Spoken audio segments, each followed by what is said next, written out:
Some of the most influential new wave acts from the 80s are taking center stage in a concert this weekend. Joining us are Mike Score, founder, lead vocalist, and keyboardist of A Flock of Seagulls, and Peter Coyle, founder and lead vocalist of the Lotus Eaters. Gentlemen, thank you so much for joining us on The Final Word. It's nice great to meet you. I've been waiting 39 years for this moment. I've been a big fan of your bands forever and ever. So this is your fourth time in Manila, Peter, and your second time in Manila. So how is it like so far in your fourth trip, Peter? Oh, I love it because the people from the Philippines are very musical. They love it and passionate, and it's a natural place to be, actually, for music. It's a home for music, and it's beautiful.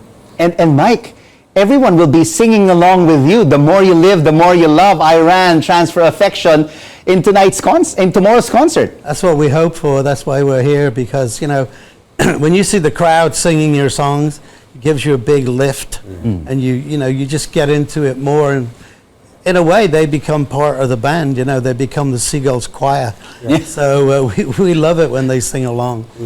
And Peter, your big hits, First Picture of You and German Girl, are well known among millions of Filipino new wave fans. Do you still continue to write music until today, even though you already have these established sounds? Oh yeah, every day I get up and I want to write something beautiful.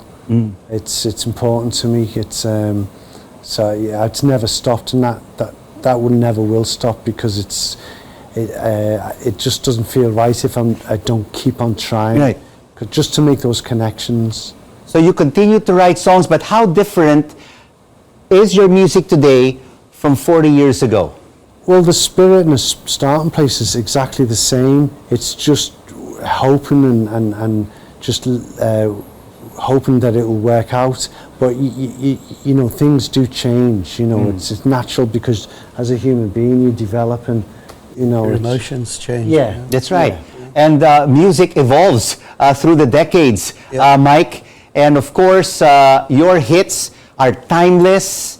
You split your time between the US and the UK. Do you still continue to write as well?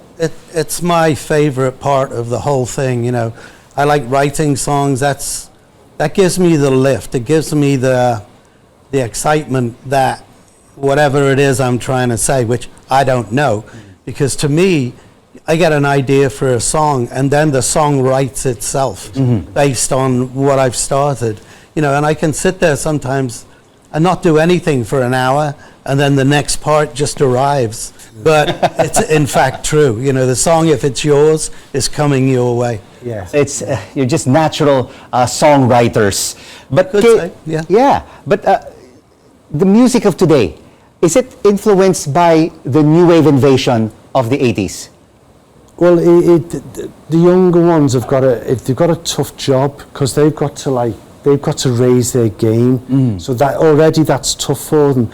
But it's also, there's so many distractions. See, we had to do what we did. We had no. It was in us.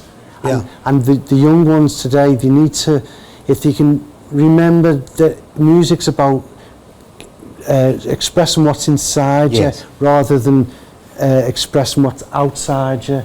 Yeah, and we had a goal. You know, our goal was to express ourselves. Then have it picked up by a record company, and that's how you got your releases. But these days, there's no record companies. So you have to do it all yourself. You have to make the record, you have to promote it, you have to tour it yourself. If I was starting now, I have no idea if I could make it or not, you know. Because you needed a recording company, you needed an MTV, and you needed to promote it in radio stations and in television shows. But now a lot of the artists don't have that backing anymore, and have just gone viral with their music on social media. Well, it's a different world to what we came up in as musicians. Totally different world. They have more freedom, but less chance, I would say. But of course, your music also lives on because of social media. I mean, I myself, I get to listen to a lot of your hit songs. Well, of course, I have your vinyls here, A Flock of Seagulls from 1983-84, and First Picture of You from way back in 1983. But now everybody don't have the vinyls. No. And it's on social media. Yeah, because the physical object is no longer viable, really. No, I think it's too expensive to make these days. You know? Yeah. And with streaming, it's so much quicker. If you think, you know, like Peter's got a new song out, or we have, you can have that in a few seconds. Yeah. You don't have to go to the shop and buy it. So I think the kids these days have a shorter attention span. They want it now, you know. They don't go, I'm going to wait till Friday and I get my pocket money or something like that to go buy an album or something. So, will we be hearing the hit songs of Lotus Eaters tomorrow? Oh, definitely. The people demand it. It's important. But you've sang that song thousands upon thousands of times. Don't you get ever tired of singing First Picture of You and German Girl? No, it's a privilege. It's an absolute privilege because it's not. They're not our songs. They belong. It's now owned by the public. Yeah, yeah. And we're very lucky to be. Are you so passionate when you sing "The More You Live, the More You Love," "I Ran," and "Transfer Affection"? Some of my favorites. You know, the thing is, it's when I'm singing these songs, I remember when I wrote them. And like I said before, you know, about my mother said to me about the more you live, the more you love. So I always think of my mother when I sing that song. Oh, that's nice. You know, and I have personal memories.